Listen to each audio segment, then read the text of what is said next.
Okay, so animation portfolio do's and don'ts. Again, I've looked at a bunch of portfolios. I've been on kind of like groups that have hired people, and when we're looking for candidates, these are some of the things that I've noticed. I've also done a lot of portfolio reviews like over the years at like conventions and such. And these are kind of some of the things that I repeatedly kind of like say when I see a portfolio, because I don't know if many schools or if there's a lot of information online about how to arrange a portfolio, but it's kind of like it's supposed to speak for you when you're not there, because especially now, there's online portals where you just submit your website and then you just kind of cross your fingers and hope that somebody gets back to you. It's kind of weird. But so gear your portfolio to your job or audience. Know your audience and what they're looking for from you as an artist. So if I'm going to apply to, I have to keep this vague so we don't like talk about specific companies. But if I'm going to talk about, like, if I'm going to apply to a company that does animated features for family demographic, I don't want to fill it with monsters and giant like awesome mechs and stuff. Not because I don't like that stuff, but that's because they probably don't like that stuff. I had a friend who I was at a studio, because I got to keep it vague. I was at a studio and he said, "Hey, I want to, who do I submit my portfolio to?" And I was like, "Well, let me see, like, cool." And I knew his work, and his work was very surreal, and a lot of like, he had like stuff like creatures that were like just legs with a mouth and then a little baby sitting inside the mouth. And yeah, I was working at like a family friendly animation studio, and I was like, I don't know if that's gonna fly, man. And he was just kind of like, well, let me apply. So I gave him the information, and I don't think they ever got back to him. But it is kind of, know your audience, know who you're applying for. If you're going into like there's a specific show that you want to apply for on TV, and they have a specific style, you don't want to like say it's something very kind of like flat and graphic. You don't want to give them a portfolio full of fully rendered, realized 3D stuff. Yeah, it's kind of just cater your portfolio to the person that you're trying to sell your skill set to. It's good to have a variety of subject matter, but try and keep the theme relevant. Like you can, when I say theme, I really mean kind of like if you are going to put robots and monsters into a portfolio that is geared towards a family, kind of like 4-quadrant company, then like robots that have some appeal to them, that aren't like nitty gritty and real, and hopefully monsters that would fit into like a PG or G rated kind of movie. And this is kind of hard to hear, and it took me a while to kind of understand it, but your portfolio showcase, or it's not a showcase of your skill. It's a showcase of what you're able to offer a potential company. So you could be really awesome at something, but if that's not the thing that they want, then it doesn't, it goes back to the main title, which is geared towards your audience. And I think I've run into a lot of like portfolios where they're like, "Oh, I'd like to work in, feature animation and make the same, work on the same projects like you do. And here's my stuff," and they're clearly talented. They're clearly really good, but it's just they haven't marketed themselves towards that specific branch. Like when I wanted to work for Marvel, my portfolio was entirely Disney stuff, and I showed it to Ryan Meinerding, who was the head of visual development, and he was like, "Dude, I can see that you can draw and you can paint, and you clearly have skill. But if I show this to a producer, they're going to say, well, we don't want Doctor Strange to look like a Saturday morning cartoon. So can you do a couple pieces that show that you can paint realistically?" And so that's, I don't know if you've seen, I did a Iron Man piece versus a Skrull in a subway. And that was kind of like my application. So if there's a specific company you want to work towards, so yeah, try and show them what you can sell to them. This is super important. Apply for the position you want. Don't apply for, you're going to be spending a lot of hours behind a computer doing stuff, and the last thing you want to do is the thing you don't want to do, like the thing you enjoy least. Like, let's see, what I am not going to fill my portfolio with buildings, not because I don't like, I mean, yeah, I can say it. I don't like drawing buildings. They're hard. I'm not going to try and sell myself as like an architectural designer. I want to do moments, like character moments, story-driven moments, and that's what I want to sell myself as. And so that's what I fill my portfolio with. It's good to have a couple images to show that you can run the entire gamut of like production, but really focus on like, have a couple model sheets in there, have a couple call out sheets or like a map of your environment to show that you are thinking about that kind of stuff, that you're able to do that kind of stuff, but kind of like balance it more towards like, I want to do the cool stuff. Or if you like doing model sheets and you think that's cool, then gear it towards that. But it's important to kind of stack your portfolio to really let the viewer know what it is you're interested in and what you want to be doing for 9-10 hours a day. This is an uncomfortable one, and I really question putting this in here, but I sometimes you have to ask yourself like the harder questions. Like we're hard enough as artists, we're hard enough on ourselves already, but you have to really kind of like, if you want to move to a higher level or to a next level, you have to be critical of your skills. You have to look at all the people that you would be working with and kind of say, do I honestly think when my stuff is up next to a professional that's already working there, am I going to be able to hang with that person? Am I going to be able to stand out next to that person? I know a lot of your students or just wanted to get into animation. Now, I don't want you to think that, oh, I have to be a professional before I become a professional, because it's not like that. It's just you have to show potential to learn.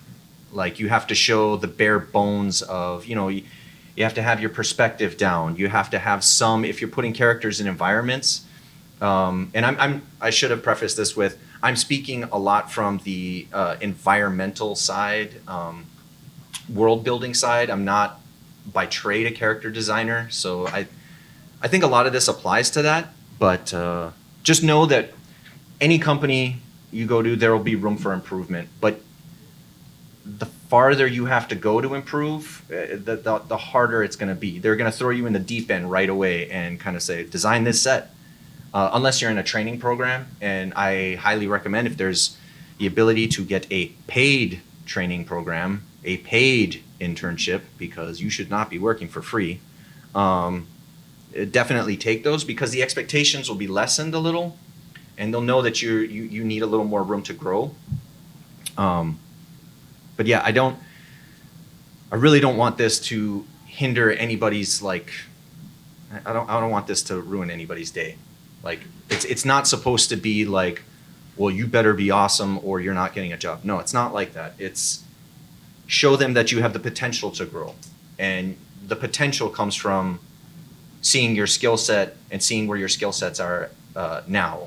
Again, perspective, camera angles, and I'll talk about this a little later. Ability to put characters in. You don't have to design the characters, but if they're existing characters, like, that's what I do. Is I come up with a set and I put the characters in there. The characters are already designed by a character designer, but I have the ability to draw, change their poses, move, rotate their heads. If I get a front shot or a turnaround of a character, I can, change the angle. So those are important skills to have. Are we good? Is anybody like super depressed right now? Okay, all right, because you're not supposed to be. It's really, I think, as long as you have the drive and you make that evident or very clear to whoever's hiring, you're in a good spot. What to put in a portfolio? Again, it's now especially, it's got most of the, I would say 99% of the time, your portfolio has to speak for you when you're not in the room. Like I said, online portals are a thing now. Like, I know that there's a couple studios doing portfolio reviews. Anytime there's a portfolio review, totally try and take advantage of that if you can, because FaceTime is super important. Also, take down the names of the people that you're interviewing with.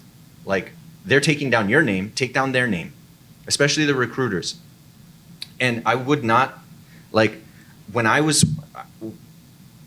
got out of school, excuse me, there was a lull in hiring at the company I wanted to go to, and I had reached out to the HR person, and I kept that person's email, and I would check in every couple of months. And that is like super key. Like, get the email to the person who's doing the hiring, get the email to the person who's reviewing portfolios, email them, check in, ask them questions like, hey, were there any notes to, if you did apply and you didn't get accepted or you didn't get hired, were there any notes? Is there anything to improve on? Show them that you're willing to kind of like take their notes, take their feedback, and come back and make another attempt. I think a lot of people hope that I'm gonna just put a bunch of work on Instagram or Twitter, and that's how I'm gonna get found. And I don't know how else to put it. Like, sometimes Instagram followings and visibility on Instagram and social media is not a barometer of the best skill, right? It's just who's the most visible, who's the most algorithm friendly. So don't depend on that. Depend on, you gotta hustle. You gotta get in people's faces and kind of be like, hey, I submitted a portfolio. Is there, any news, any updates? What are you guys looking for? Are there any openings coming up? And, you gotta be proactive. And so on top of that, your portfolio, in my opinion, should focus on clarity and story. Those are the two most important things as I was thinking about it. Clarity in the sense that people can look at your portfolio, they look at an image, and they get it. They get what it's about. And then story is that everything is engaging, that there's something, people aren't just gonna look at, it's so funny. I think it was, I'm old, so I think it was like in the early 2000s where everybody was doing a mountain and a man with a stick. And that was concept art. It was just, yeah, a flag or something. It was just like, and everybody's portfolio had it. And that's not gonna cut it anymore. They're not gonna be like, oh, there's a guy, like, you can paint a mountain. No, you need to, like, that guy needs to be interesting. That there needs to be a story there. So, yeah, dudes staring at mountains is not the thing anymore. So clarity, stories and projects you choose should be easy to track. And I'm gonna kind of jump around on this slide, but I remember in school, there was a student who was really talented, and we had a project where it was like, you got to come up with you got to have a story, and illustrate design the characters and the environments. And the teacher had said, hey, why don't you pick a story that's easy to get? And I didn't understand why, but I just did it anyways because it was the teacher. And this person was really talented, and they had this crazy original story, and they literally took 20 minutes of class time when he went around to explain the story. And I know people have, like, we're artists. We tell stories. We come up with original characters and scenarios and stuff. We're not in the room to tell people what's happening. We're not, oh, this is my character who's, he's a kid from Hawaii and he gets abducted by aliens and he has to go and find like the special space sword or something like that. We're not there to explain that. We're not there to tell them who each character is, what they represent, and like their personalities. So that's why I say, I suggest, in addition, if you do have your own stories, leave them in your portfolio. Use them as a showcase for design and your creativity. But it's helpful to choose a well-known story, something like, at least, and I guess geographically, we're in the United States. It's like use a Western fairy tale or something like that, or even a movie that's been around, like Wizard of Oz, like fairy tales, like anything like Red Riding Hood, Jack and the Beanstalk, something where you say it to somebody and they're like, oh, it's Red Riding Hood. I know who Red Riding Hood is. I know what she stands for. I know who the wolf is. I know what his role is in the story. I know who grandma is. I know where the locations are. You've already created a connection with your audience. So you can come up with the craziest Red Riding Hood story. You'd be like, oh, Red Riding Hood, instead of a forest, it's like this super Neo-Tokyo kind of like post-apocalyptic wasteland. And the wolf is this crazy like witch doctor looking guy with like covered in like he's a cyborg or whatever. And Red Riding Hood is, I don't know, Red Riding Hood, because I ran out of ideas on that one. And people will get it. They'll know the context. They'll clearly understand what it is you're going after. And then they focus on, oh, this person made this choice for this design choice for this character who's supposed to represent this. It's very clear. You don't have to be there to explain and give the backstory of every different character. Jack and the Beanstalk, you have, some crazy robot dog. That's the giant. And a little ant is Jack. But people will be able to put 2 and 2 together.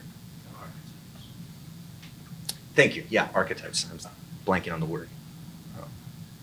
I blank on many words. Studios are looking for unique ways to tell stories, and they want to see unique solutions for design problems. Really, like when you think about it, like there's only a handful of stories, and they're just told slightly differently.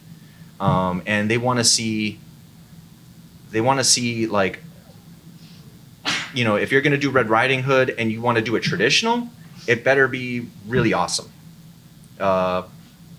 You do your reference, your research, or you just set it in a different part of the world. Like if you want to do it realistically, you set it in, it's a European tale. Maybe you set it in one of the, like, I don't know, set it in Japan or something like that. Selectively show your research and your reference. Like, I'll show an example later, but like if you have something like, I'll say on Big Hero 6, Yokai, the villain, he had microbots. And so what I did was I did a drawing, like an exploratory drawing of like what the microbots were doing. And then I had a couple of images on the side of it's called cymatics. It's the visual study of sound. And it's like little particles moving, like when they put sand on a speaker and it makes like different shapes. That's basically what I showed on the side. So it was kind of like, oh, we see where Ryan's head is at. And that would stand up whether or not I was in the room. Like I wouldn't have to explain, oh, they move like this or they move like that. It's like, oh, here's this reference. This is what it looks like. And this is kind of what I extrapolated from that. Like I said, not all your work has to be fancy paintings. Your portfolio can be, but if there's something that is a little more in-depth thought-wise, or even like a sequence of images to show like an animation or like how you think something moves, include that and include your reference. Show them that you're thinking, that you're not just kind of like, you're able to look at something, take design elements from it and apply it to something new. That's really important. So story. try to infuse story and mood into your images. Make them engaging. It's if you're gonna like do a location, let me see if I can just pull up. I'm not pulling up my portfolio because I think my portfolio is awesome. I'm pulling up my portfolio because I don't want to talk smack about anybody else's portfolio, which I will about mine. Hello. Let's just jump over real quick. Okay, so this is my sample gallery.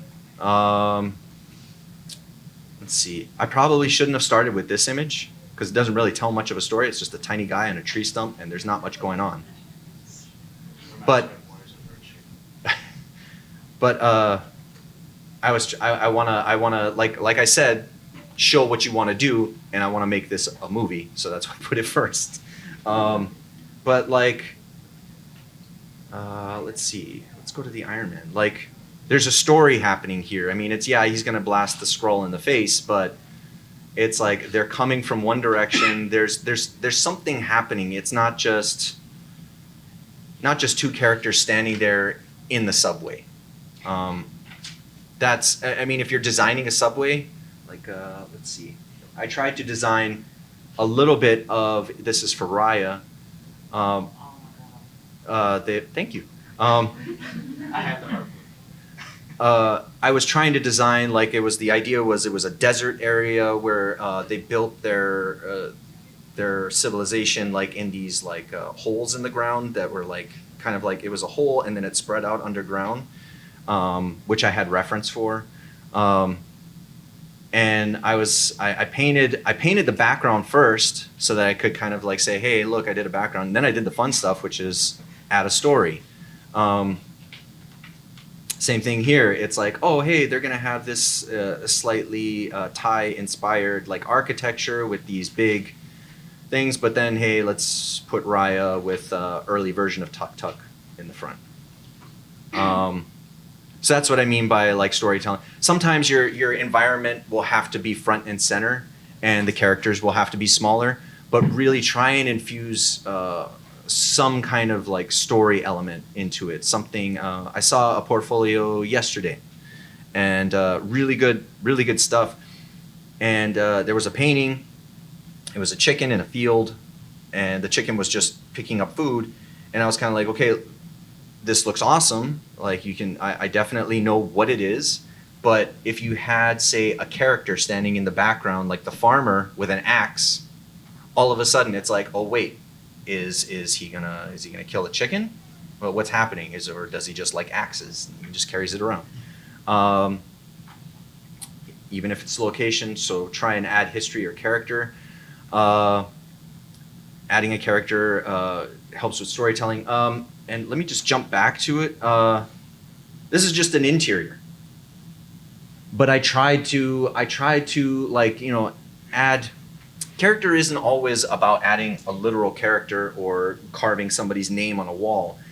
It's, it would have been way easier perspective-wise to put these tables directly in line like all these chairs are.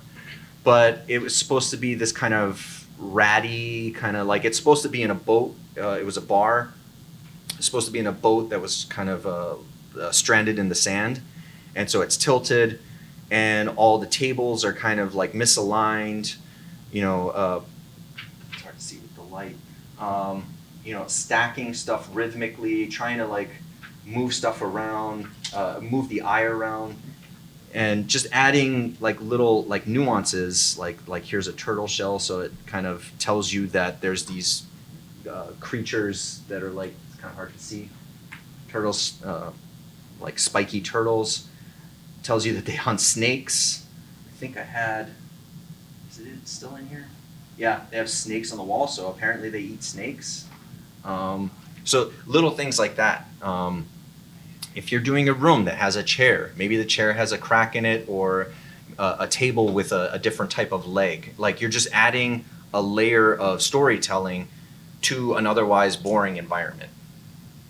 This is one of the biggest things. Think in terms of camera. They never talked about this when I was in school. But if you think about it, if you're going to work in animation, animation is a film medium, and the camera is how the audience views everything. And the camera can help tell its own story, depending on the example I like to use all the time is like, and again, we're using a common, kind of like you should use in your portfolio, like a common thing that everybody gets. Batman, everybody knows Batman. Batman, when his parents get murdered when he's a little kid, I bet you 99% of the time, anytime that's depicted, except in Christopher Nolan's, I think, jerk. He did something really cool, but in the comics, they almost always depict that from Bruce Wayne standing over or sitting over his parents' bodies, and the camera's up high, and it's looking down on him, making him feel small. It's helping enhance the storytelling.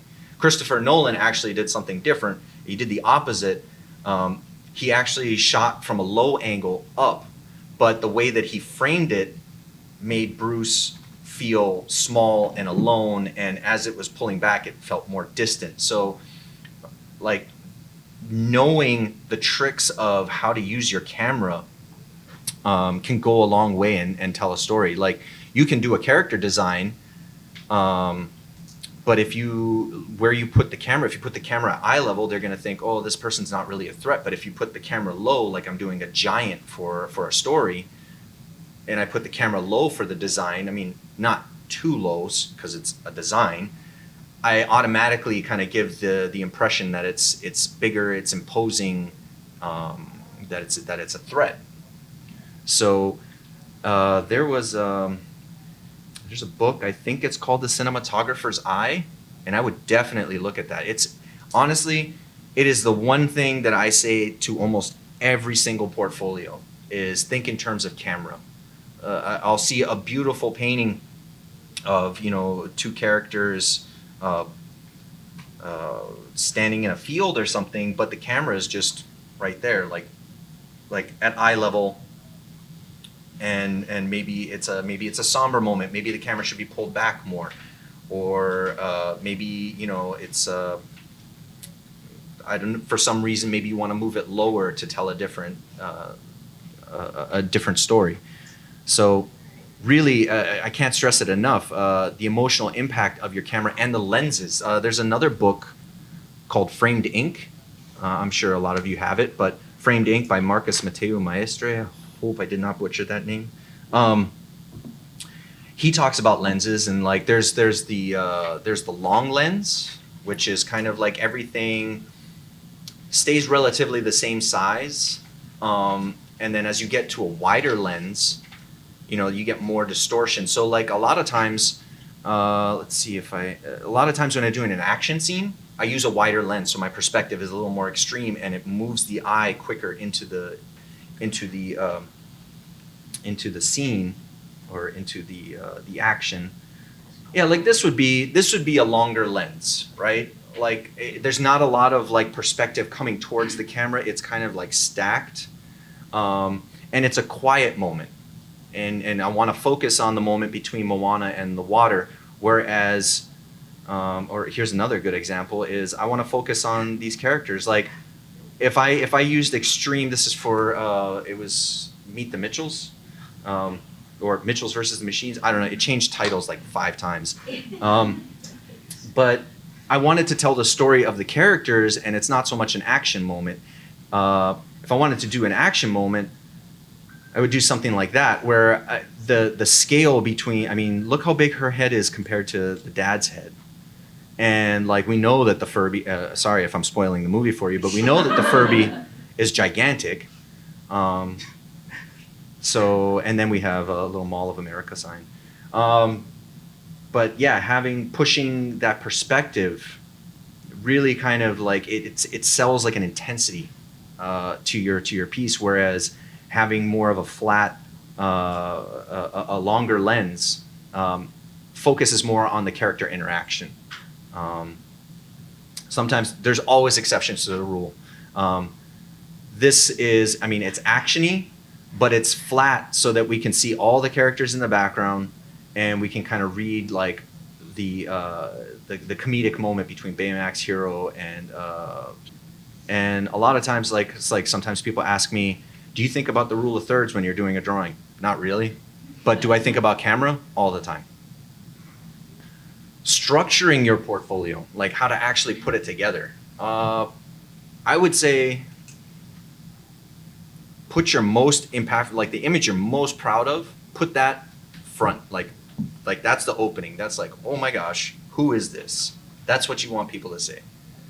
And then you follow up with more images that you like. And I would say, don't feel like you have to put things, and it took me a while to break out of this, don't feel like you have to put things in a specific order. Like, I worked on this show or this project, and I'm only gonna post, like, the next 5 pages are only gonna be this project no matter what the images are. In my portfolio, and we'll actually just look at that real quick. I mean, I put all my Isamboshi stuff because I really want to make that a movie. But but I have Infinity War, and then I have Skrull, and then I have Doctor Strange, and then I have Raya, a couple Raya images, Big Hero 6. But I'm not putting all my work in there. I'm just putting the flashy ones, the ones that, again, sell what I want to do. I want to, you know, paint epic battle scenes and, you know, mice fighting. It's from Mouse Guard. If you haven't seen it, it's a really cool story by, oh my gosh, I'm blanking on his name. Yeah, I'll think of it. David Patrick or something like that. Dave, yes, it's. He has a Twitch channel. Yeah, God, I'm terrible. I'm terrible with names. He really knows everything. But yeah, Mouse Guard is David Peterson. There we go. Got it. David Peterson. It's a really cool story. They were going to make it a movie for a little while. They actually had Gary Whita, who was one of the writers on Rogue One. He was going to write it. It was going to be awesome. And then it disappeared. So yeah, I do have a couple of images like together. But I'm not, like, I have way more paintings of Moana. But I kind of, like, they just so happen to kind of work out in this, like, intensity level. Like, I mean, come on, I'm doing the exact same thing. But that's how I would structure. You don't see any model sheets. You don't see any kind of, like, breakdowns or anything like that. And that's because I'm trying to sell this as my skill set. You want to keep the viewer engaged. The last thing you want is for somebody to kind of like flip through and lose interest. And literally, people will do this. They'll keep looking and flipping the pages, and they've already tuned out. And that's not what you want. You want them to turn the page and go, oh snap, oh my gosh, wow, this is really good. And then you stick in their head. And if they're 3 pages in and they're like, wow, this is really good. Usually 3 to 4 pages, and they're like, you know what, we should write this person's name down. Students, if you have a life drawing study section, same arrangement. Character or studies that you really like, that you're really proud of, put them up front, and taper off as you go back. I know some people say not to have, it's weird to have life drawings in your portfolio. I'll talk about this in a minute, but I think it's great. I think it's awesome to see people doing landscape studies and the more academic stuff. I love to see that stuff. Maybe it doesn't go into the portfolio that you submit to an online portal, but definitely keep it in your portfolio. And this is what I was talking about. As messed up as this sounds, don't assume that a viz dev artist or an artistic person is looking at your portfolio first. It's not awesome, but that's the way it is. That you're gonna have an HR person, somebody who has, and it's not always like this, but I find a lot of the times the HR person that's kind of like the first, I guess, barrier between you and getting hired, the first person, is not from an art background. They've basically been kind of like shown, hey, we like this art, we like that art. And if it doesn't match up 100% in their eyes, and they don't see like a different type of, they won't see a different type of potential.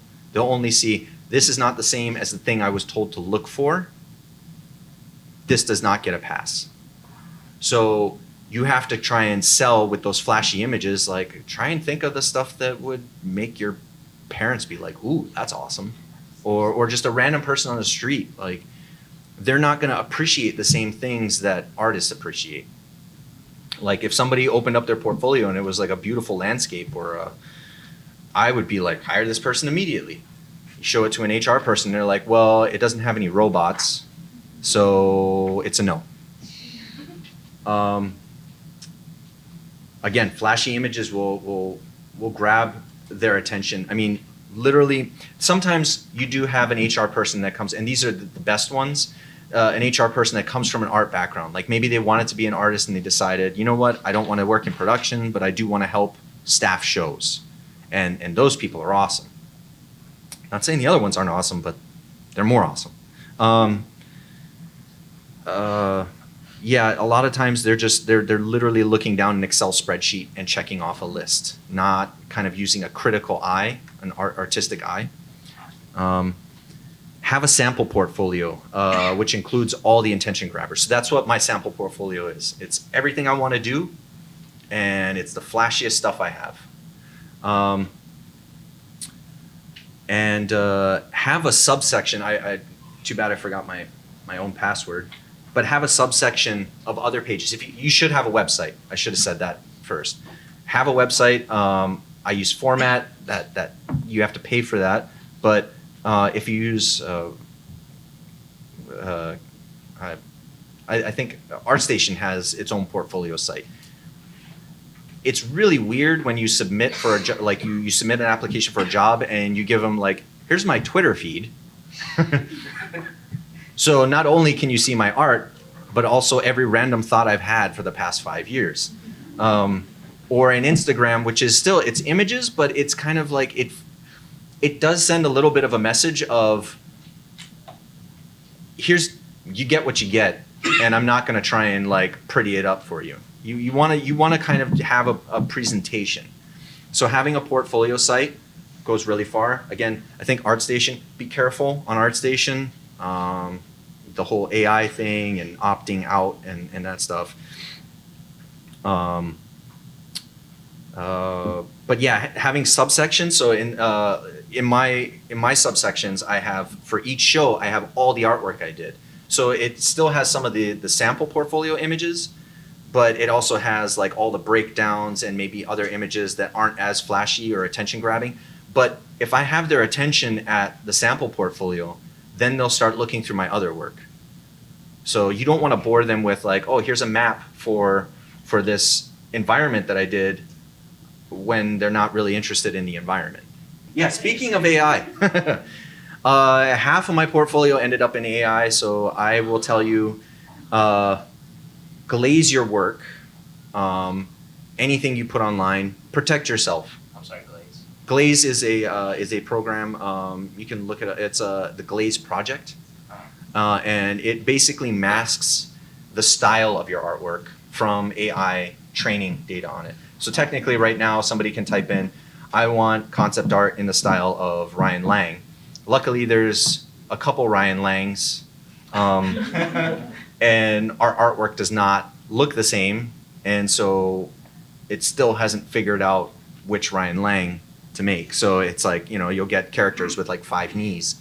Nightshade, hopefully when that comes out, I'm gonna start posting again. Nightshade, if you don't know, is by the same people who worked on Glaze from the Glaze project, except Nightshade actually masks the subject of your painting. So if I paint Conan the Barbarian, if AI scrapes that image, it might think that it's a toaster. So when somebody types in, I want Conan riding a horse, they're gonna get a toaster on a horse. A very angry toaster. And for people who are in school or graduating from school, don't feel like you have to put all your work, like every single thing that you've done in your portfolio. You're gonna burn people out, like trying to flip through every single assignment that you've done. Really try and be selective. 10 to 15 good images that you're really proud of is more than enough. Like I said, 3 pages in and people will lose interest. And I don't mean to make it sound like cold, because it's not. It's I think every time I've been in a portfolio review, they're very cognizant that there is a human being on the other side of this portfolio, a human being that's working really hard at a craft, and everybody appreciates that. It's just there's a lot of human beings applying for the same job, and it's kind of like if you get to that 4th page and it's not grabbing you, it's like, okay, well, I don't think the next 6 pages are going to grab me, so move on to the next. This is kind of like a personal thing, but and I'll talk about my school experience. Be careful of school-specific projects. The school I went to had a very specific. You took a class and you did a design of a diner, but the thing is that there's like 30 portfolios with different designs of diners, and not that that's bad. Like if you draw a really great diner and I don't know why they don't change it. But what happens is and it's because people are reviewing, right? People are looking at portfolios. People with a sense of humor, people with basically experience. And what happens is that starts to derail them. They start to focus on the fact that like, oh, hey, this is the 5th portfolio we've seen in a diner. Hey, what diner have you been to? And it just derails the conversation. So definitely keep that in mind. Do pretty good on time. You want to keep them engaged. And it's not to say like there's a school that one of the assignments is to draw vintage cars on brown paper with white Prismacolor and black and pencil. And it's like it's a good assignment. It shows really good like structural analysis, but it does kind of like once you put like 5 pages of that in your book, people just kind of like they tune out. So just be careful. Evolving techniques. I'll say this because I am a extremely stubborn artist. Like I want to paint everything, and I still come from like a mindset of like. When somebody looks at my painting and they go, "Did you use any 3D?" And it's like, "No, that's all painted." Yep. I get a kick out of that. I'm proud of it. But the more I've worked, the more I realize that 90% of your job is to come up with solutions to design problems, not so much the painting, right? Like you will work at places where they appreciate the painting, but if and I've been doing this more recently, if solving and your job, I should say this, your job as a visual development artist in animation is to solve problems, literally make problems go away. The director will give you a problem and you need to solve it visually. And so I was on a show, I had to design this big set, and I could have spent a week like designing, drawing every little thing, putting it in perspective, but I hopped into Blender. I've been learning 3D, and I blocked out the scene, and I gave him multiple angles, and I said, we could have this happening, we could have that happening. And while I really love drawing and painting, for this particular assignment, I needed a quick turnaround, and I needed to solve a particular problem, and so I switched to 3D. Sometimes I get asked to do effects, and so I started learning how to use like particles and stuff in Blender. Blender, if you don't know, is a free 3D program, so I highly recommend it. It's got a lot of plugins and the user base is huge. But like, be open to learning different stuff. Doesn't mean you have to use it, but Like I started playing in ZBrush, and I'm taking a class on 3D code. And at the very least, even if I don't use it in my professional work, I have a vocabulary and an experience level to kind of like talk with other departments. Like I can, if I do a design, I can talk to the modeling department and we can have similar vocabularies, and I can propose solutions like for the effects thing I'm working on, or I was working on. I was able to propose solutions. Like I said, well, why don't can we fill it with a volume and then have the density of the volume? I know this sounds like gibberish, but can we have the density of the volume affected by an animated noise map? And they were like, what did you just say? And that kind of, not only does that help move the project along, but it also kind of puts you in a good light. It's like, oh, hey, Lang's not just a 2D artist. Like he knows some 3D stuff, and maybe we can give him more projects, and you make yourself more valuable. Something I said, and my aunt actually laughed at me for saying this, but she said, what's your goal for when you get out of school? And me being cocky 29-year-old, because I started school late, I said, I want to make it financially irresponsible to not hire me. I want them to look at what I can do, and they're just like, we have to hire this guy. Like, this guy can do like the job of like 3 other departments, and he can figure out stuff. He can see stuff through the finish line. That's another thing. The more you know, the further you can take your design, the further you can have ownership of it. You don't have to hand it off. So I know this goes a little bit beyond portfolio and more into the professional realm, but that's that. And yeah.